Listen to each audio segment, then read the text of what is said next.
वतन तुझे सलाम है, तू आन है मेरी, तू ही तो घर, तू ही बसर, पहचान तू मेरी।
वाकई में दिल भर आता है अपने देश, अपने वतन की आज़ादी को याद कर। कहते हैं बहुत संघर्ष के बाद हमने इस आज़ादी को पाया है, पर क्या हम आज वाकई में आज़ाद है? क्या आज देश का हर नागरिक आज़ाद है? बिल्कुल नहीं। नजर दौड़ाइए और देखें कि हमारे आसपास क्या हो रहा है। हमें अंग्रेजों से तो आजादी जरूर मिली, लेकिन आज भी हम सामाजिक बुराइयों की बेड़ियों से जकड़े हुए हैं। कभी धर्म के नाम पर तो कभी मजहब या भाषा के नाम पर एक दूसरे को आज भी मारा काटा जा रहा है। महंगाई इतनी बढ़ गई है कि किसी गरीब को एक वक्त की रोटी मिलना भी मुश्किल है। India rising, India shining. Bharat तरक्की तो कर रहा है, लेकिन क्या वो तरक्की आम आदमी तक पहुंच रही है?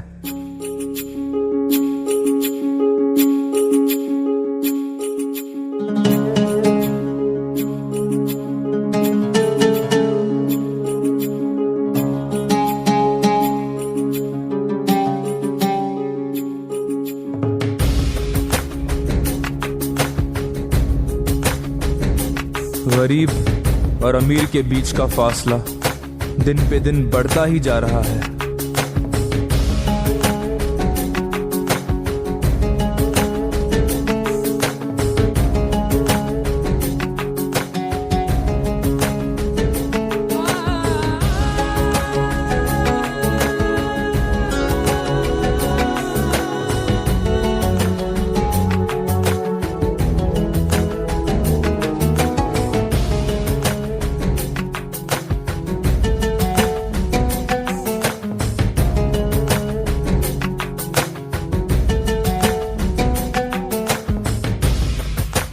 लाल बहादुर शास्त्री ने कहा था, जय जवान जय किसान।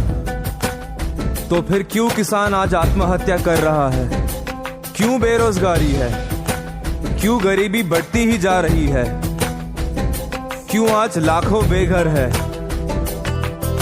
राजनीति में तो केवल भ्रष्टाचार ही है। समाज कल्याण के नाम पर अरबों रुपयों का हेरफेर होता है। हर व्यक्ति लालच में फंसा हुआ है।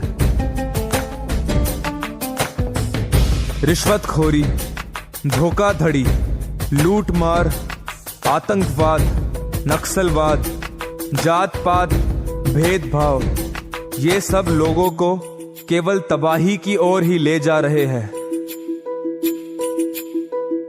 पाप और गुनाहों का अंधेरा तब तक नहीं हटेगा जब तक आजादी और इंसाफ का मौसम नहीं आएगा।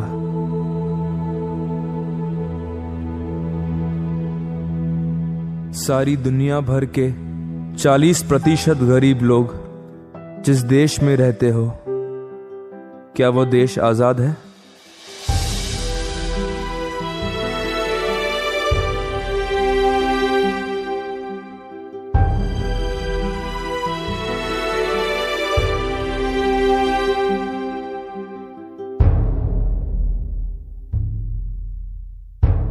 सवाल बहुत, मसले बहुत, अंधकार बहुत। इंसान गुलामी में है और सबसे बड़ी गुलामी है गुनाह की। कौन चुकाएगा गुनाह की कीमत? कौन दूर करेगा गुनाह की फितरत? कौन आजाद करेगा पाप की बेड़ियों से?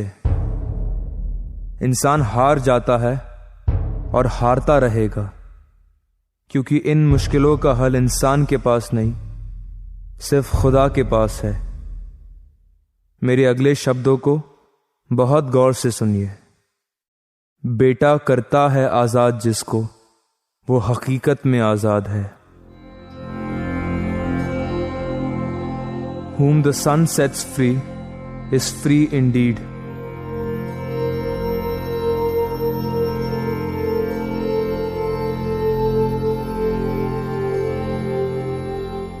कौन है ये बेटा और किस तरह वह हमें हकीकत में आजाद कर सकता है? उसका नाम है यीशु मसीह, जीवित और सच्चे परमेश्वर का एक लौता बेटा, जो इस धरती पर आया मनुष्य बनकर और क्रूस पर अपनी जान देकर उसने हमारी आज़ादी के सारे रास्ते खोल दिए।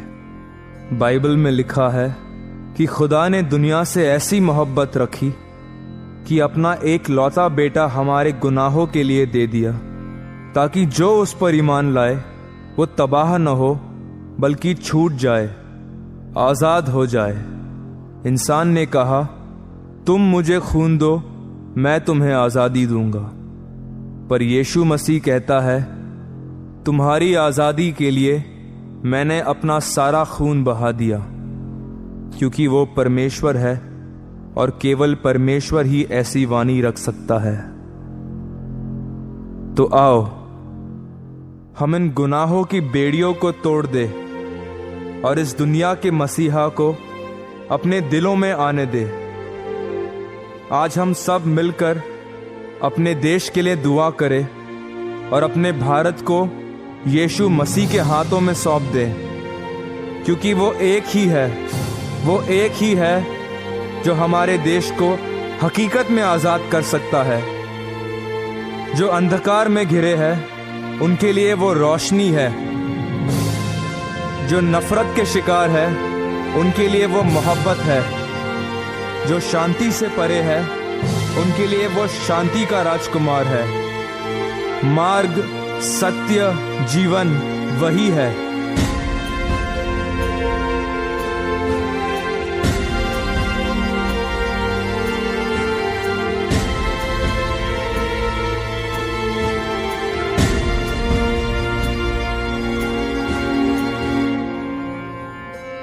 खुदा का कलाम कहता है कि धन्य है वो देश जिसका प्रभु यहोवा है।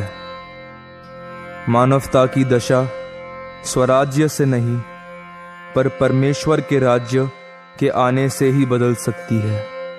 आमीन।